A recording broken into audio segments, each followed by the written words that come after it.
Hello everyone, welcome to sweet memories. Upcoming రివ్యూలోకి వెళ్ళిపోదాం. అమర్ అనాథ సన్నాలయంలో పిల్లలకి కొత్త బట్టలు కొనిచ్చిన తర్వాత ఇంటికి రీచ్ అవుతాడు. ఇంటికి రీచ్ అయి అటు ఇటు తిరుగుతూ ఆలోచిస్తూ ఉంటాడు. తనకి ఎందుకో బాగి అక్కడే ఉన్న ప్రెజెన్స్ కానీ ఫీల్ కానీ వస్తూ ఉండడంతో, బాగి, నువ్వు నిజంగా అక్కడుంటే నాకు ఎందుకు కనబడలేదు? అసలు నువ్వు నాకు దూరంగా ఉండడానికి కారణం ఏంటి బాగి అని పాపం అలా మనసులో ఆలోచించుకుంటూ ఉంటాడు అమర్. ఇటువైపు బాగి కూడా అలాగే ఆలోచిస్తూ ఉంటుంది.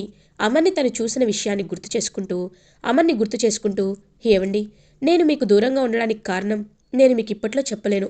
ఒక 2 ఏళ్ల తర్వాతే నేను మీకు చెప్పగలను అని మనసులో అలా అనుకుంటూ ఉంటే, కరెక్ట్గా అదే టైంకి ఇంకా అలా పైనుండి యమధర్మరాజు, చిత్రగుప్త చూస్తూ ఉంటారనమాట ఇదంతా. చిత్రగుప్త, ప్రభు, ఏంటి ప్రభు ఇది? ఆ అరుంధతి బాలిక వాళ్ళ కుటుంబంతో సంతోషంగా ఉంటుంది అనే కదా మనం తనని మరజన్మకి పంపించాం. అలాంటిది తనిప్పుడు ఎందుకు మళ్ళీ కష్టాలు పడుతుంది? తన తండ్రి ప్రేమని తను ఎప్పుడు పొందుతుంది అని అడుగుతారు. విచిత్ర, ఖచ్చితంగా తను తన తండ్రి ప్రేమని పొందే రోజు త్వరలోనే వస్తుంది. ఆ రోజు ఏంటో తెలుసా? మకర సంక్రాంతి అని అంటారు. ఒక్కసారిగా ఇంకా షాక్ అయిపోతారు విచిత్రగుప్త. అంటే ఆ రోజు మళ్ళీ తన కుటుంబం తన్ని కలుసుకుంటుందా ప్రభు అని అంటారు. అవును, ఖచ్చితంగా కలుసుకుంటుంది అని ఇంకలా తన వైపు చూస్తూ ఉంటారు విచిత్రగుప్త అండ్ యమధర్మరాజు. ఇది ఇలా ఉండగా పిల్లలందరూ హ్యాపీగా మాట్లాడుకుంటూ ఉంటారు. నువ్వు చెప్పింది నిజమే అంజు, మన అమ్మలా ఆ పాప ఎందుకు అనిపించింది అని అడుగుతారు. వెంటనే అంజు ఏమో ఒకవేళ ఆ పాపే మన బుజ్జమ్మేమో అని అంటారు. ఒక్కసారిగా షాక్ అయిపోతారు పిల్లలందరూ. ఏంటి సడన్గా అంత మాట అన్నావు? ఒకవేళ పాప బుజ్జమ్మ అయితే ఎందుకు మిస్సమ్మ ఇంటికి రాకుండా ఉంటుంది? వచ్చేస్తుంది కదా అని అంటుంది అమ్ము. మిస్సమ్మ వచ్చేదైతే ఎందుకు వెళ్తుందమ్ము?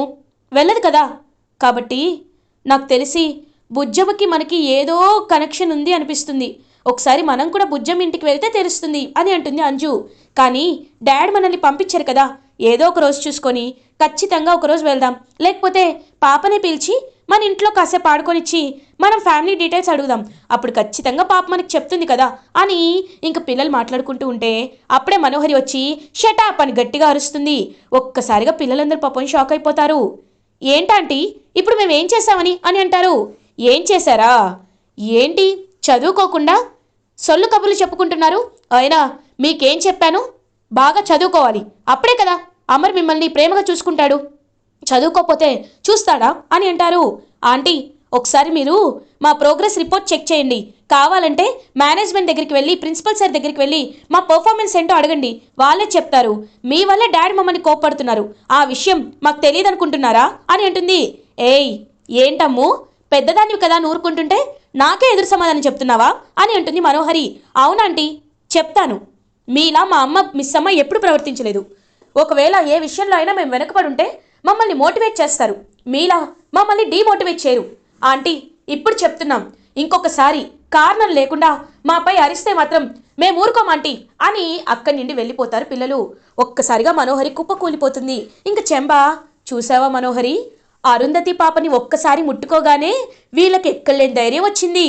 ఆ పాప పుట్టిందే నిన్ను చంపడానికని చెప్పాను కదా మనోహరి. కాబట్టి ఏదో సినిమాలో అంటారు కదా, in front there is crocodile festival అని, అలాంటి ఫెస్టివల్ నీకు కనబడుతుందేమోనని నాకు అనిపిస్తుంది మనోహరి అని అంటుంది చెంబా, నువ్వు ఫ్యూచర్ చెప్పడం ఆపి ప్రెజెంట్కి రా. అయినా ఇంకా 2 ఏళ్ల వరకు ఆ బాగి అడ్రస్సే ఉండదు. ఒకవేళ ఉన్నా అది తప్పించుకొని తిరుగుతుంది. ఈలోపు అమర్ని నేను పెళ్లి చేసుకోవడానికి ఒక్క కారణం దొరికితే చాలు, పెళ్ళి చేసుకుంటాను చెంబా అని క్రూయల్గా చూస్తూ ఉంటుంది మనోహరి. ఇది ఇలా ఉండగా ఆరు పాప వాళ్ళకిచ్చిన గిఫ్ట్స్ అన్నీ ఓపెన్ చేసి చూస్తూ ఉంటుంది.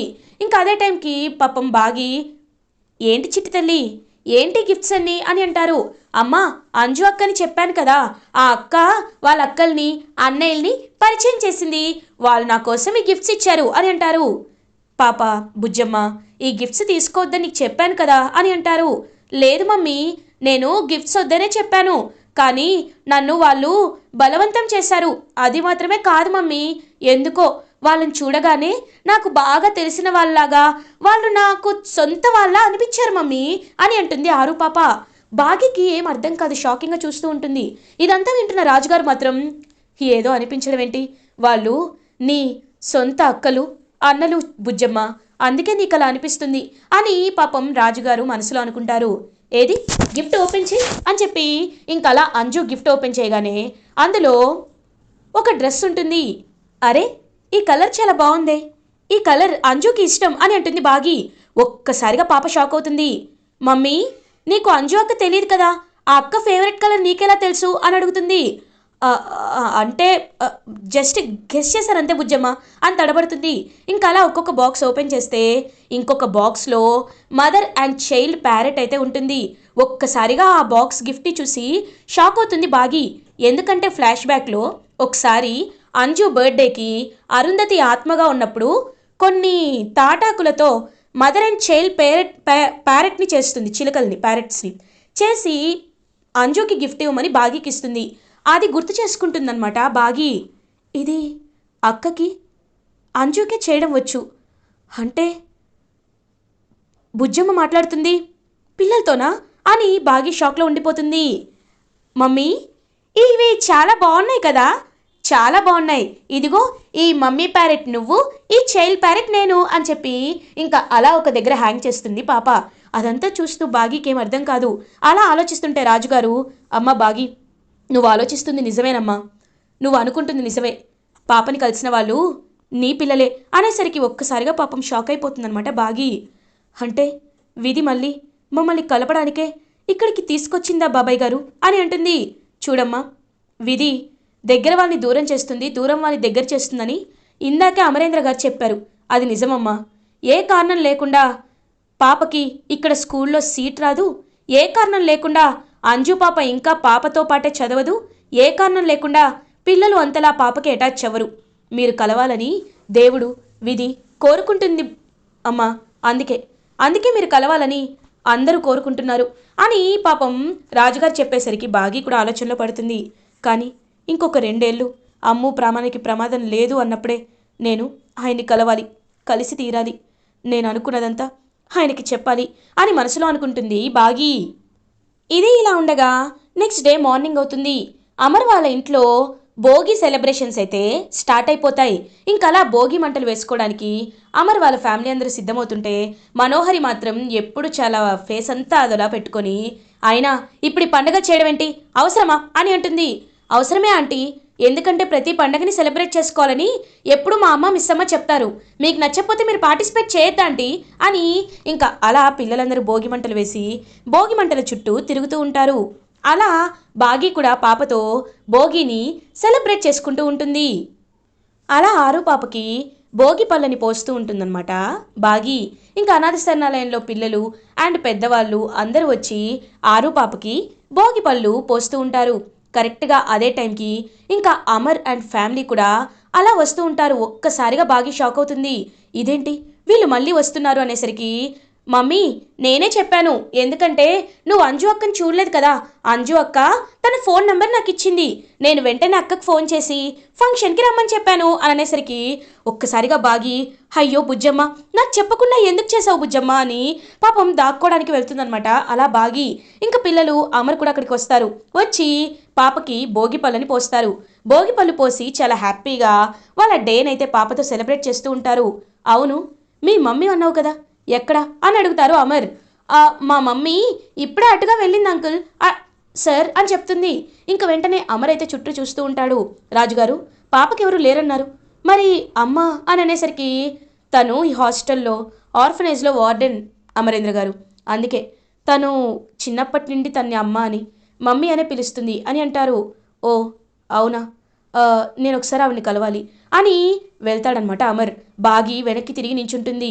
ఇంకా బాగి మొత్తం మాస్క్ కప్పుకునేసరికి అమర్, నా పేరు అమరేంద్ర, మీ పేరు సుమతి అని స్కూల్లో కనుక్కున్నాను, నిజంగా మీరు చాలా గ్రేట్, పాప టాపర్ అని విన్నాను, పాపని మీరు పెంచిన విధానం, పాపకు మీరు నేర్పిన విలువలు, పాపని మీరు బిహేవ్ చేయమనే విధానం మమ్మల్ని చాలా అట్రాక్ట్ చేశాయి.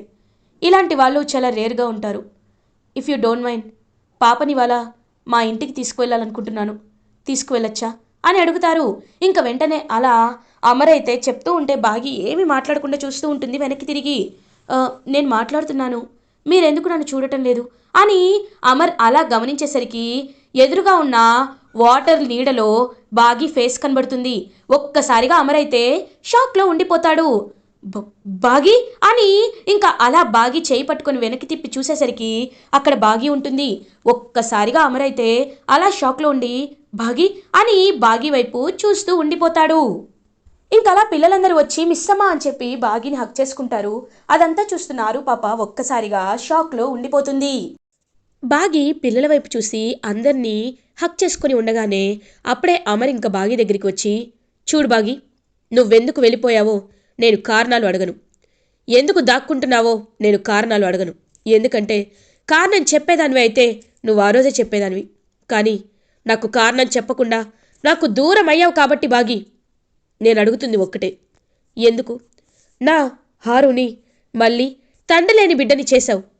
ఎందుకు బాగి, ఎందుకు చేశావు అని అడుగుతాడు. ఒక్కసారిగా ఇంక పాపం బాగీకి ఏం మాట్లాడాలో అర్థం కాదు. బాగి, ఒక్కటి, ఆరు చిన్నప్పటి నుండి అనాథలా పెరిగింది.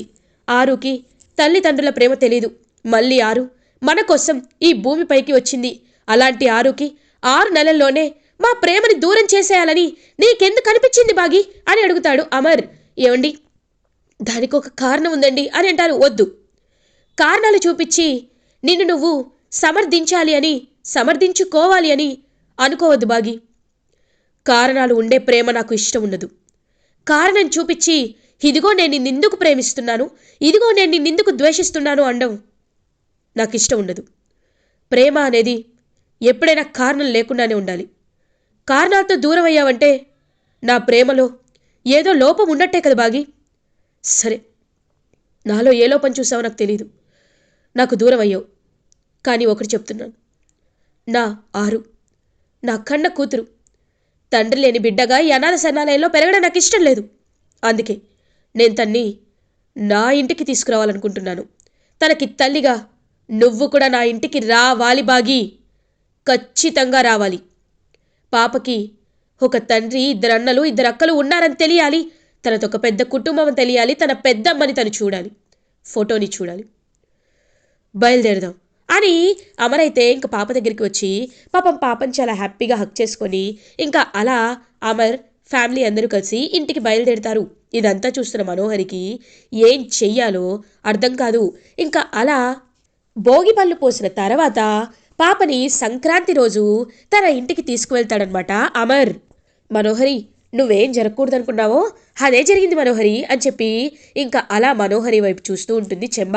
మనోహరి ఏమో అన్నీ చూస్తున్నా, కానీ ఇవన్నీ కొద్ది రోజులే, మళ్ళీ ఖచ్చితంగా బాగిని నేను పంపించేస్తానులే అని చెప్పి ఇంకలా కాన్ఫిడెంట్గా పొగరుగా చూస్తూ ఉంటుందన్నమాట మనోహరి. ఇది ఇలా ఉండగా బాగి దగ్గరికి పిల్లలందరూ వచ్చి కూర్చుంటారు. బాగి, మిస్ అమ్మ, నువ్వు లేని రోజులు ఎలా ఉన్నావో తెలుసా? నువ్వు లేకపోతే ఏమైపోయావో తెలుసా? మమ్మల్ని మేము ఎంత కంట్రోల్ చేసుకున్నావో తెలుసా? నువ్వు లేనప్పుడు మనోహరి ఆంటీ మమ్మల్ని చాలా టార్చర్ పెట్టింది అని అంటారు. ఒక్కసారిగా పాపం బాగి చాలా ఏడుస్తూ ఉంటుంది. నన్ను క్షమించండి అని అంటుంది. లేదు మిస్ అమ్మ, నువ్వు తిరిగి వచ్చేసావు కదా, మా బుజ్జమ్మని మాకు ఇచ్చేసావు కదా, ఇప్పుడు మాకు చాలా హ్యాపీగా ఉంది అని అంటారు. ఈలోపు అంజు, ఏయ్ ఆగండి, ఇంక ఎమోషన్స్ ఆపండి. మిస్ అమ్మ, నువ్వు మాతో చేతులు కలిపి మనోహరి ఆంటీపై పగ తీర్చుకునేలా చేయాలి. ఈ నెలలో ఆంటీ మమ్మల్ని ఎంత టార్చర్ పెట్టిందో దానికి డబుల్ మనం ఆంటీని టార్చర్ పెట్టాలి అని అంటుంది. తప్పకుండా అని చెప్పి అందరూ హై ఫై అని చెప్పి ఒకేసారి చేతులు పెట్టుకుంటారు. ఇంకలా బాగి అయితే గట్టిగా నా పిల్లల్ని ఇంత బాధ పెట్టినా తనకి ఖచ్చితంగా నేను బుద్ధి చెప్పాలి అని మనోహరి వైపు చూస్తూ ఉంటారు. ఇంకలా మనోహరి అయితే అలా హ్యాపీగా నడుచుకుంటూ వస్తూ ఉంటే మనోహరి పిల్లల వైపు చూస్తుంది. వీళ్ళు చూడు ఎలా ఉన్నారు, వీళ్ళు బాగి వచ్చిందని తెగ సంబరపడిపోతున్నారు. ఈ ఆనందాలన్నీ ఖచ్చితంగా ఆపేయాల్సిందే అని అలా చూస్తూ ఉంటే ఒక్కసారిగా తనకాలు తనకే తగిలి అలా మెట్లపై నుండి డబడబడబా పడిపోతుందనమాట మనోహరి. ఒక్కసారిగా పిల్లలందరూ నవ్వుతూ ఉంటారు. ఇంకా ఆరు పాప అయితే, అయ్యో ఆంటీ గారు ఏంటి పడిపోయారు అని చెప్పి నవ్వుతూ ఉంటే ఇంకా మనోహరి కోపంగా చూస్తూ ఉంటుంది. బాగి ఏమో అయ్యయ్యో లే మను లే అని చెప్పి పైకి లేపుతుంది. హే, ఏంటి నాటకాలు వేస్తున్నారా, నవ్వారో చంపేస్తాం అని అంటుంది మనోహరి. ఆంటీ, మీ కాలు మీకు తగిలింది, మీరు మెట్లపై నుండి జారి పడిపోయారు, మళ్ళీ మమ్మల్ని అంటారేంటి ఆంటీ? అయినా పడిపోయినందుకు మేమెక్కడ నవ్వాం, మాకు సడన్గా నవ్వొచ్చేసింది అని అందరూ నవ్వుతూ ఉంటే ఇంక చెంబ, చూసావా మనోహరి, ఆ ఆరు పాప ఇంట్లో అడుగు పెట్టగానే నీకు కాలు ఎలా విరిగిందో, తర్వాత కూడా ఆ ఆరు పాప వల్ల నీకు చాలా అనర్థాలు జరుగుతాయి. అవన్నీ నువ్వు నీ కళ్ళతో చూస్తూ ఉండాలి, చూడ్డం తప్ప ఏమీ చేయలేవులే మనోహరి అని చెప్పి అలా అక్కడి నుండి వెళ్ళిపోతుంది చెంబ. ఇంకా మనోహరి నవ్వుతూ సంతోషంగా ఉన్న వాళ్ళ వైపు చూస్తూ చాలా ఇరిటేటింగ్గా ఫీల్ అవుతుంది. ఇది ఇలా ఉండగా ఆఫ్టర్నూన్ అవుతుంది. బాగి తన చేత్తో అందరికీ వంట చేస్తూ ఉంటే ఇంకా అలా కరెక్ట్గా అమర్ డైనింగ్ టేబుల్ దగ్గరికి వస్తారు. ఇంకా అమర్కి ఫేవరెట్ కర్రీస్, అందరికీ ఫేవరెట్ కర్రీస్ చేసి బాగి హ్యాపీగా వాళ్ళకి భోజనం వడ్డిస్తూ ఉంటే అమర్ 5 ఏళ్ల తర్వాత బాగి చేతి వంట తిని చాలా హ్యాపీగా ఫీల్ అవుతాడు. మిస్ అమ్మ, ఇప్పుడు చెప్తున్నాం ఎంత హ్యాపీగా ఉందో, కడుపు నిండా తిని చాలా రోజులైందని పిల్లలందరూ కూడా ఎంతో హ్యాపీగా భోజనం చేస్తూ ఉంటారు. అలా మరొకసారి పిల్లలకి అండ్ బాగి అమర్కి చాలా దగ్గరవుతూ తన ఫ్యామిలీని చక్కగా చూసుకుంటుంది. ఇలా ఎపిసోడ్ ఎండ్ అవుతుంది. ఫర్దర్ ఎపిసోడ్ రివ్యూస్ ముందుగా మీకు కావాలి అనుకుంటే మా ఛానల్ని సబ్స్క్రైబ్ చేసుకోండి. Thanks for watching.